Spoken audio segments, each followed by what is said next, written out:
This guy, it's Michael Schellenberger, right? Yeah, big hero. He has been awesome on a lot of the gender stuff. He's been kind of heroic, I'd say, like in revealing things that were unpopular at the time. So his organization got a hold of these files, basically internal files from WPATH, and they're kind of going back and forth on internal communications. And there's been a couple whistleblowers that have given over internal files, internal communications of this organization to Michael. And so he basically just went through, said, hey, I'm going to compile everything. Eric, I know you really dug into this a lot. What did this really say to you? Like, what did the fact that these really came out? Yeah. WPATH is the professional organization that the NIH goes to, the WHO, and every major American medical and psychiatric association. They cite WPATH for any protocols, any procedures, any sort of like ethics or standards of care that they then put out to the American people. So this is a big deal. The president of WPATH is Marcy Bowers. You might remember her from Matt Walsh's What is a Woman? I don't think she intended the result that came out of that documentary. But and when I say she, I mean he, because Marcy Bowers is a man who thinks he's a woman. The star patient for WPATH, who's sort of the out there voice. You might have heard of Jazz Jennings. And that basically this organization has been advocating for what I would characterize as the surgical destruction of healthy genitals on children for decades. But in 2022, their standards of care were republished and they were adjusted to scrap the ethics chapter. That might be telling. And to then remove all age requirements for children. Previously, they had required children to be 16 and 17 years old, respectively, for those that gender affirming care, quote unquote, worst euphemism ever. And so this is a very powerful organization doing very bad things that are really harming children. And what the report exposes is that they know that they are doing it, and this is the big topic, without informed consent. Again, we've been saying this for so long. And I think the big change now is that we have internal documentation. I don't think there's anything going to be more effective that we can do here than just straight up read what's been going on in a lot of these chat rooms. So the first one is basically an admission that liver cancer came from hormone treatment. As hi, colleagues and friends, without getting into too many patient-specific details, our team has a 16-year-old patient who was on acetate for several years for menstrual suppression and who has been on testosterone for slightly over 1 year. Patient found to have 2 liver masses, 11 by 11 centimeters and 7 by 7 centimeters, and the oncologist and surgeon both have indicated that the likely offending agents are the hormones and have recommended the treatment ceases at this time to allow the regression of the masses. We are prepared to support the patient in any way we can, IUD, top surgery when medically stable, etc. However, we are wondering if others have experience in this situation. That was back in 2021. Interesting, what jumps off the page here is support patient anyway, and they followed up with top surgery when medically stable. I saw this so much throughout this whole thing. Their idea of support is radically different than like what you would expect a normal, medical practitioners. Then do no harm. Right. Support often includes chopping people up would be the first thing that comes to mind.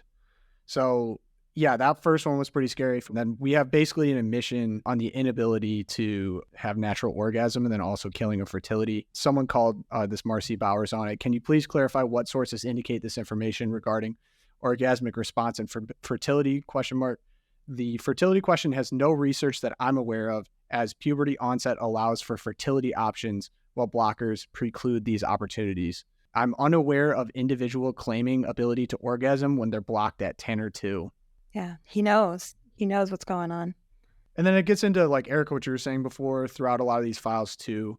And they had some leaked meetings over Zoom where they're talking about it as well, where doctors were talking about their inability to get understanding and true consent from like 14-year-olds that they were doing this to, which obviously, I mean, they're 14, you're talking about. They were saying like, oh, we can't get full understanding on whether or not they know they won't be able to have children when they're like 20, 21, 22. And they know it. They knew it. Right. And it's not only that, it's like how informed of a understanding is it? Because like we don't allow 14-year-olds to, get tattoos, to smoke cigarettes. We don't let them fight in our wars, obviously. There's a lot of things that we don't allow them to do.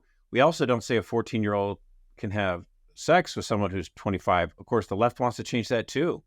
They really feel like, the edification of the individual. This is what they're getting at. Like, they want to break it all down. They want, again, this is where you start to understand a healthy society would never allow this. And the compromised position is just jail time for these people, as opposed to the gallows, what they deserve.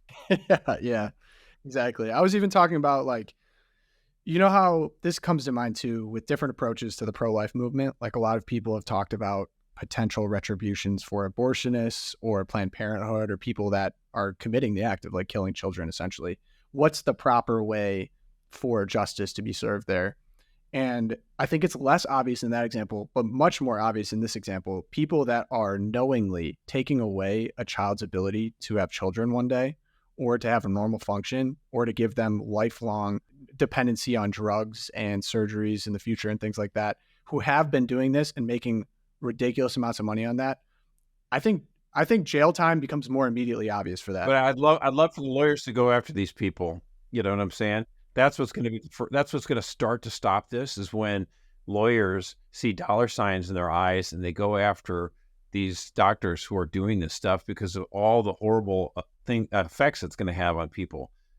But again, I'd love to go one step further, because it's like it's frankly a lot of moms who are fueling this, that are on their own kind of drugs, and it's, you just can't help but feel like they are seeing, oh, my kid is, trans. There's this one lady who's like, all 4 of her kids were trans. Right. She transitioned all of them. Yeah.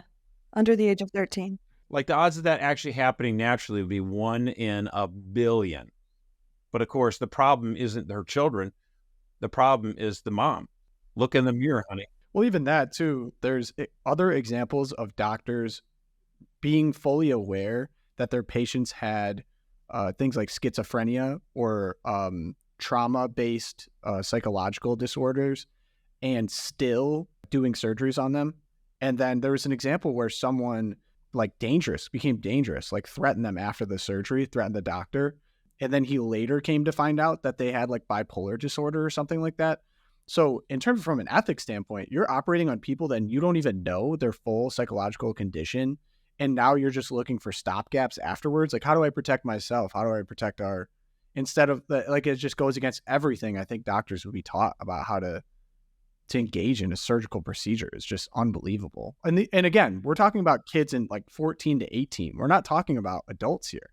First, do no harm. And at one point in one of the video conferences, the audio, it's just mind blowing. One of the doctors suggests that the way to deal with multiple personality disorder is to obtain consent from each of the person's personalities, because that would cover it, right? And you're just like, what? This is like a solution my 7-year-old would come up with. This isn't just some rogue organization of, like, ultra libs hanging out in San Francisco. This is the organization that our National Institute of Health cites for its policies regarding this sort of quote unquote care, which is the opposite of care. War is peace, right? War is peace. Yeah. And very rich and powerful people too. So if you're wondering why this has been pervasive, these are some of the richest and most powerful people in medicine right now, which is just crazy to say out loud. Yeah, I loved this quote. This was the quote from Schellenberger, like the conclusion. He goes, the WPATH files are a picture of people single-mindedly committed to the hammer of gender medicine, and thus seeing every patient who comes to them as a nail. They are not seeing these children as victims, as they are seeing them as a means to the end, and the end is the affirmation and social acceptance of this radical ideology that kills. This is killing people.